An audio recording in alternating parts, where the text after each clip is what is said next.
Hello, sixth graders. It's me, Mrs. James, and I am here to read more of Hey Kiddo by Jared Krizaka.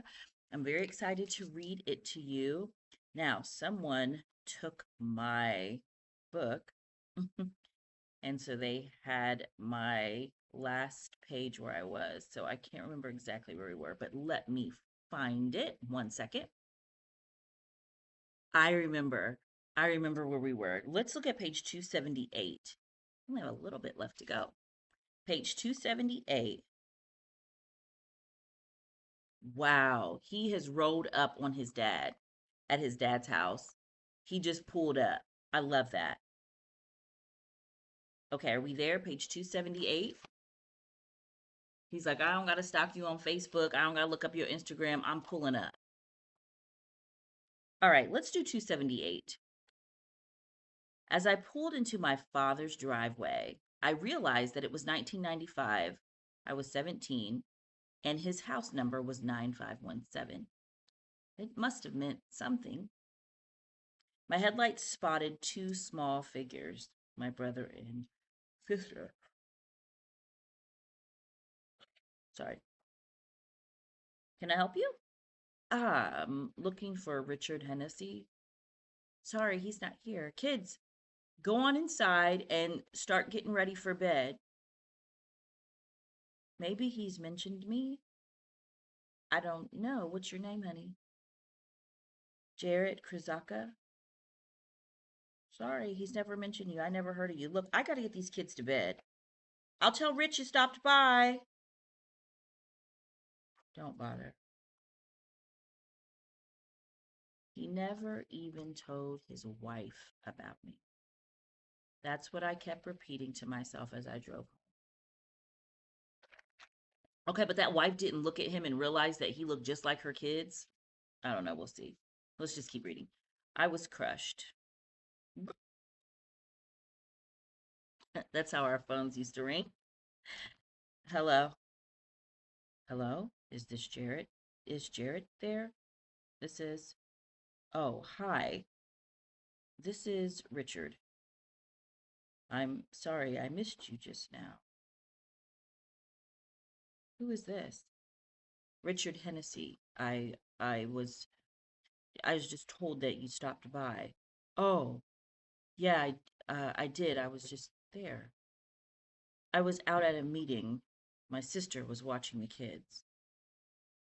Oh, hey, I'd love to have you over if you're willing to come back out. I can jump back in the car now. Well, it's kind of late now. The kids are in bed. How about tomorrow afternoon? I have newspaper after school. I draw the comics for the school paper. But yeah, after that, sure. That Monday was a difficult school day to get through. How do you pay attention in class when you know you'll be meeting your father for the first time, let alone a brother and sister that you never knew about? So that wasn't his wife, that was his sister. Okay, that's good. Mom, Grandma, you're upset. Look, I know that you aren't excited about me meeting him, but he's not going to replace you. Nothing will. You got a letter from RISD. This letter has been opened. RISD is the Rhode Island School of Design. Okay.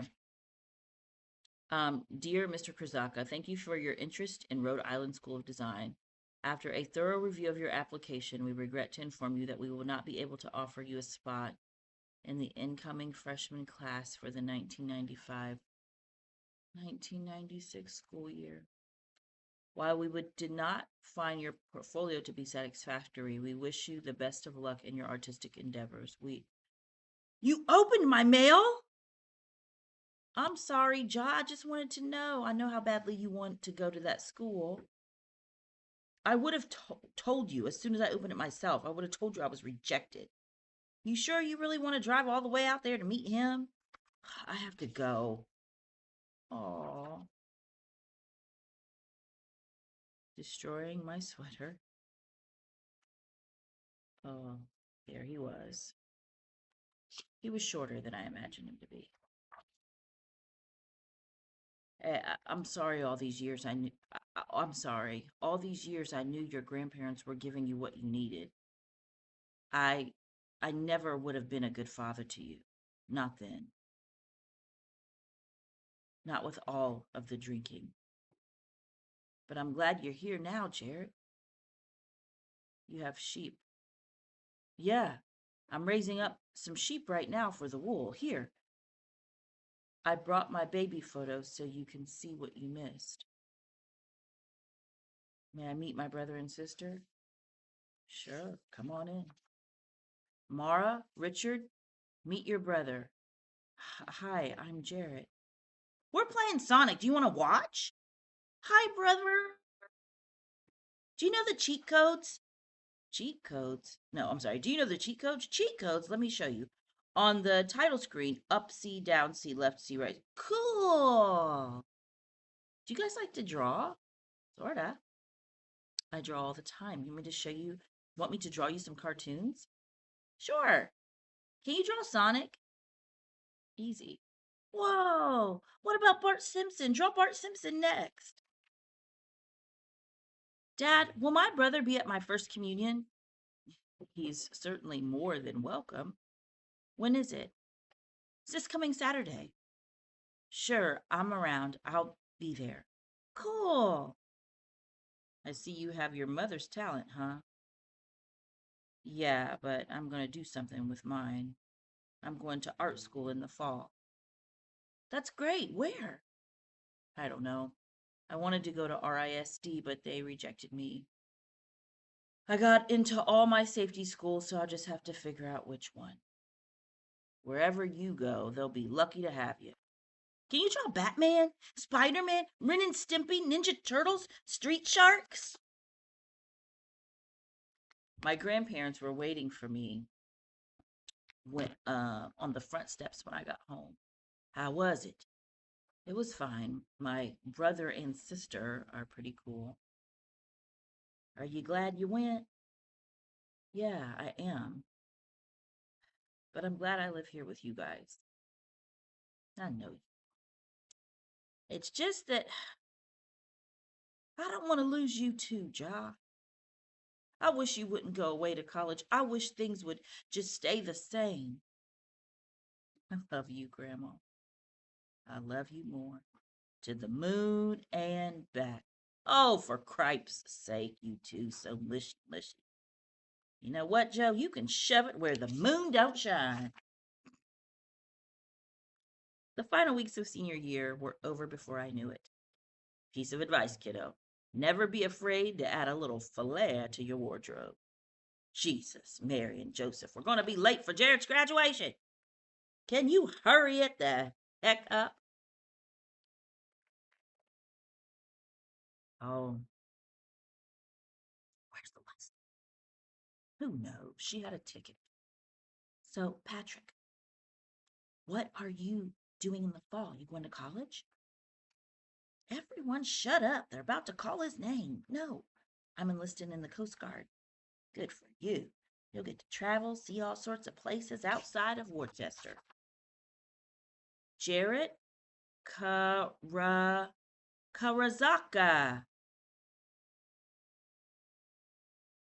After I received my diploma, Nylasia, we cleaned out lockers today. You want to clean yours out a little bit before you go downstairs? After I received my diploma, I looked out into the no, just get the trash out. Like after I received my diploma, I looked out into the audience. Leslie wasn't there, but even though my mother wasn't there, I still had plenty of family there to cheer me on. I love that. I understand what that feels like to not have someone there that you want to be there. But when that happens to you, sixth graders, it's important for you not to just focus on the person who's not there, but to also focus on all the people who are there, who did show up for you. I try to do that in class. If one person is acting up, I try to focus on all the kids who are being so good, not just that one person, if that makes sense. I had spent my entire childhood thinking of myself as an only child, but in reality, I got to be a younger brother to some great siblings, and I had a whole bunch of younger cousins that I got to be a big brother and an uncle to all at once. And you don't need blood ties because really good friends, they become family. And then to top it off, I found out that I had a bonus sister and brother, literally from another mother. I always wondered who my father was, and I never quite knew where my mother was, but that entire time, I had two incredible parents right there before me the entire time. They just happened to be a generation removed. They weren't always perfect, but they were mine. Hey, if this picture comes out good, put it in the paper.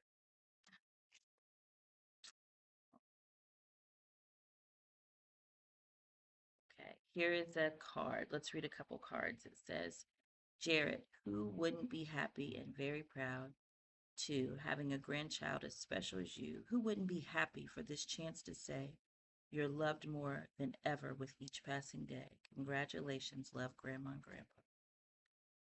Dear Jared, I want you to know that I didn't make it to your graduation ceremony because of a health problem. More than anything, I would have loved to have been there to share that moment with you.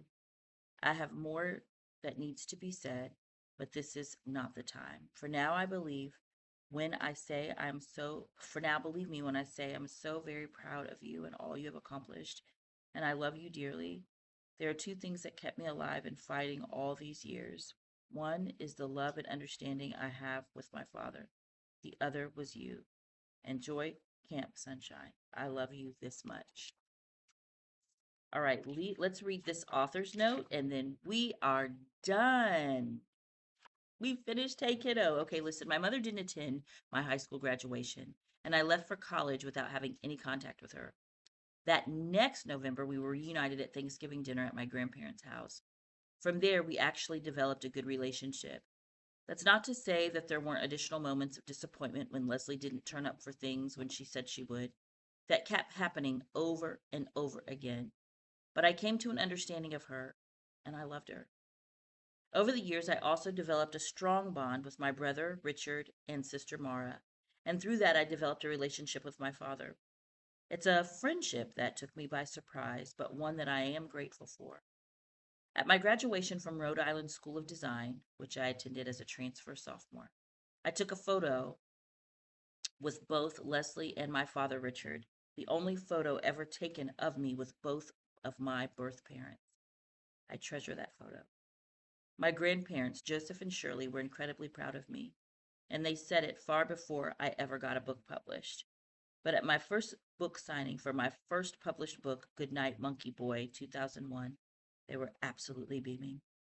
The dedication for that book reads, For Grandma and Grandpa, the best parents a kid could ask for. Growing up, I always knew that the two people who raised me wouldn't live long into my adult life given their ages, but they both lived to see me succeed with my art. It wasn't an easy decision for them, two people who grew up in the Great Depression, to send their kid to art college. It simply wasn't practical. But they had faith in me, and I worked hard not to disappoint them. More important than that professional accomplishment, both Joe and Cheryl also lived to see me fall in love and get engaged. When I set them down to tell them that things between me and this girl Gina were getting serious, my grandmother handed me her engagement and wedding rings to give to Gina. It's something that she had been saying she would do since I was a kid. She cracked that since Leslie had stolen her original ring, the replacement ring was a nicer diamond, as Joe had been making money then.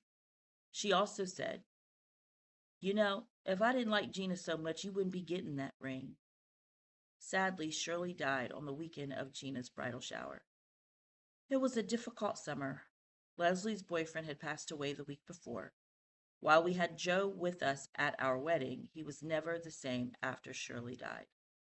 Gina and I welcomed our first child, Zoe, into the world the year after our wedding, and I feel so lucky that she got to meet Joe before his health declined and he suffered from dementia. While Joe's death certificate lists lung cancer, he really did die of a broken heart. Gina and I went on to have two more children, Lucia and Xavier. I also wish, I so wish that Joe and Shirley could have known my children. They would have absolutely loved them. I now know what Joe meant when he always said that his parents would have loved me. When you're a kid and a teen, you're not in control of your circumstances. But the beautiful thing about growing up is that you get to create your own reality and your own family. That family might be a group of tight knit friends. A family might be a spouse and children of your own. A family might be your teacher and your classroom. But ultimately, your childhood realities do not have to perpetuate themselves into adulthood, not if you don't let them. It, it for sure takes work. My grandfather would always tell me, if you dwell on the ghosts of the past, they'll haunt you. I have found the opposite to be true. If you ignore the ghosts from your past, they'll haunt you and never let go. I should have been in therapy when I was a kid. It would have helped me tremendously. I'm proud to say that I've been in therapy as an adult. My grandparents came up in a different era where things just weren't talked about.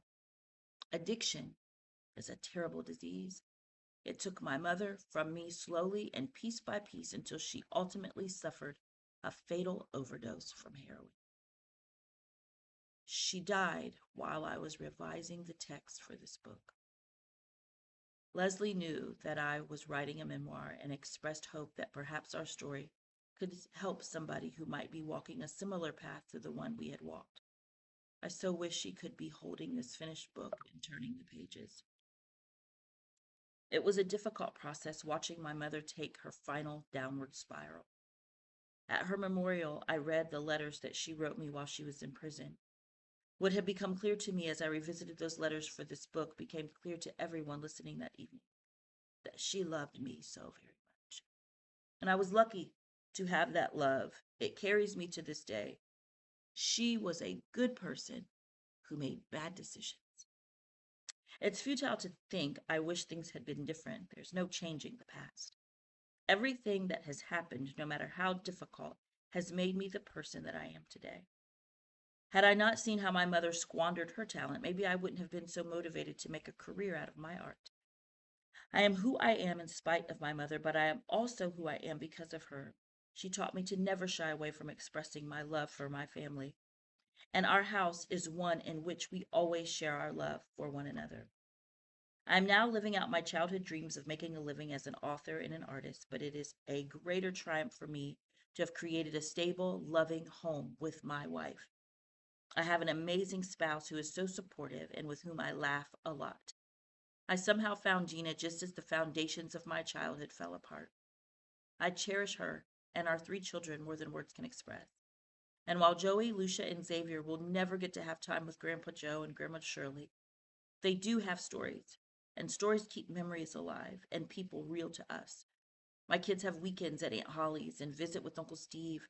Uncle Richie stops by often and they get to see their Auntie Mara when she's in town. They also love their Uncle Pat, who served in the Coast Guard for 21 years.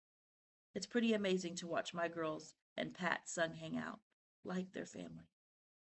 Joe always honored the memory of his late parents, and now I do the same for him and Shirley. After they both passed and I reflected on everything they'd done for me, what it stood out the most to me was their decision to send me to classes at the Worcester Art Museum.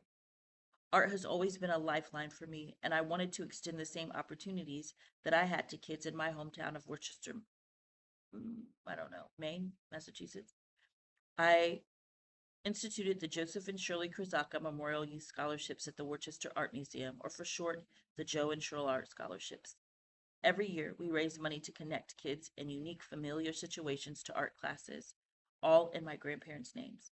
It is said that books save lives, but I also say that empty sketchbook saves lives too. I filled up many, and there is no doubt that they saved mine.